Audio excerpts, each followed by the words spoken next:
यह सुभाष चंद्र बोस है और वे बहुत प्रसिद्ध है।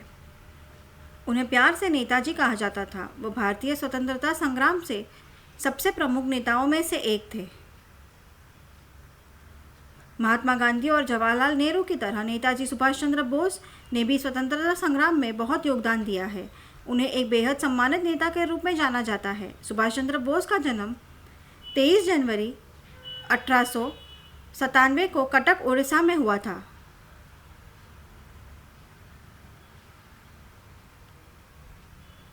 उनके पिता जानकीनाथ बोस एक प्रसिद्ध वकील थे और उनकी माता प्रभावती देवी एक धर्मपरायण और धार्मिक महिला थी।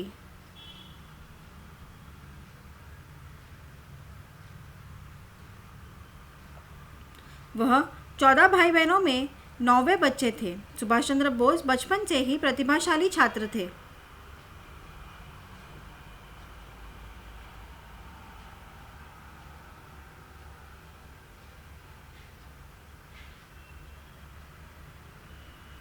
उन्होंने कलकत्ता के स्कॉटिश चर्चिस कॉलेज से फिलॉसफी में ग्रेजुएशन किया।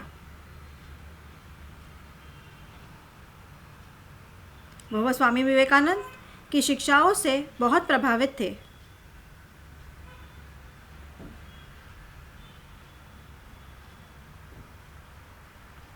वह 1919 में भारतीय सिविल सेवा शिक्षुता के लिए इंग्लैंड गए।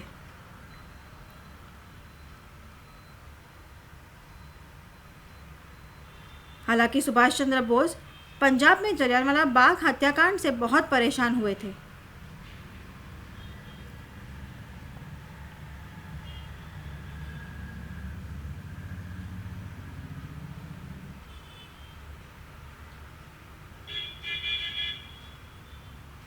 और 1921 में भारत लौटने के लिए अपनी शिक्षुता को बीच में ही छोड़ दिया।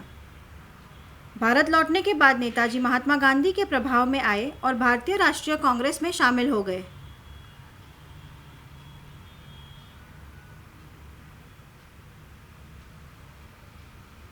जल्द ही उन्होंने अपना नेतृत्व दिखाया और एक शक्तिशाली कांग्रेस नेता बन गए।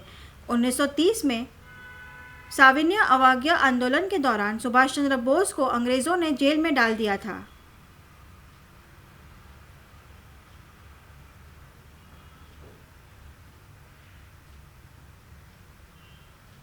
उन्हें 1931 में रिहा किया गया। आंदोलन दांडी मार्च के बाद शुरू हुआ था, जहां गांधी जी ने नमक कर का विरोध किया था और कई अन्य सत्याग्रह आंदोलन हुए थे।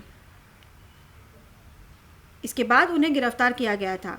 वह जेल से रिहा हुए और फिर 1938 में वे भारतीय राष्ट्रीय कांग्रेस के अध्यक्ष चुने गए। उन्होंने भारत को भारतीयों को सौंपने के लिए अंग्रेजों को 6 महीने का समय देने का प्रस्ताव लाया,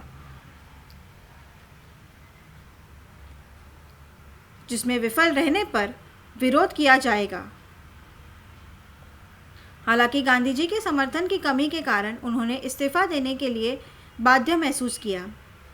उन्होंने एक अन्य राजनीतिक दल फॉरवर्ड ब्लॉक की स्थापना की।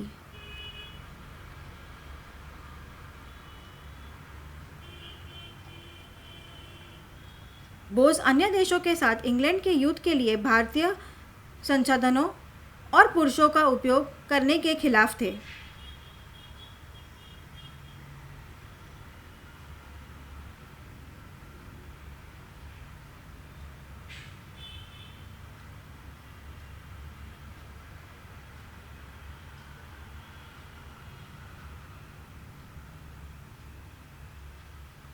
उन्होंने तुम मुझे खून दो मैं तुम्हें आज़ादी दूंगा के नारे से लोगों को प्रेरित किया।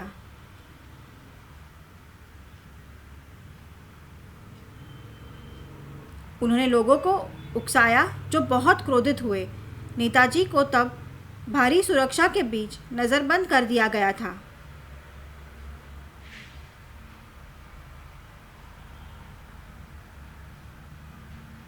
जनवरी 1941 में वे डेफ होने का नाटक करते हुए भाग निकले।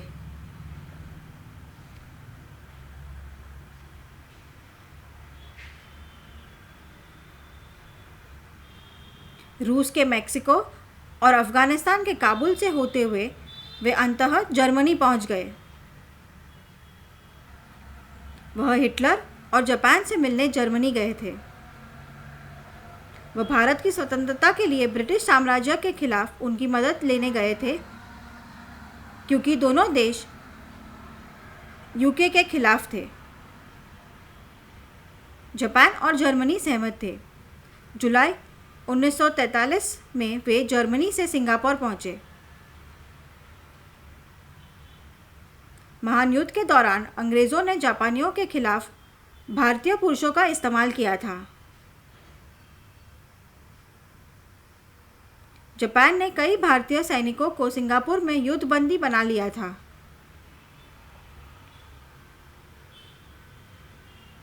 उनकी रिहाई के लिए बातचीत के लिए नेताजी ने जापानियों से मुलाकात की और अंग्रेज़ों को भारत से हटाने के लिए उनके खिलाफ लड़ाई लड़नी थी। जापानी सहमत हुए। नेताजी ने तब INA इंडियन नेशनल आर्मी बनाई। युद्ध के भारतीय कैदी और जापानी सैनिकों से INA का गठन हुआ। नेताजी ने उन्हें चलो दिल्ली का नारा दिया। सेना भारत की ओर बढ़ी और अंततः 18 मार्च 1944 को भारत की सीमा पर बर्मा पहुंची।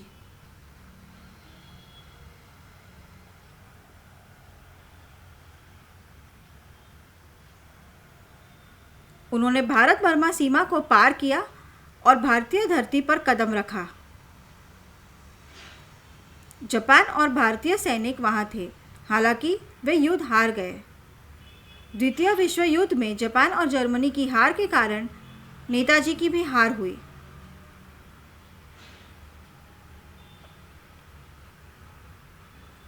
बोस की कथित तौर पर 18 अगस्त 1945 को ताइवान में एक हवाई दुर्घटना में मौत हो गई।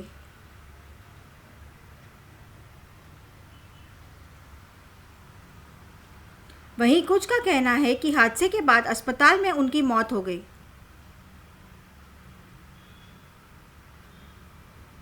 हालांकि यह व्यापक रूप से माना जाता है कि हवाई दुर्घटना के बाद भी वह जीवित थे। उनके बारे में अधिक जानकारी नहीं मिल सकी।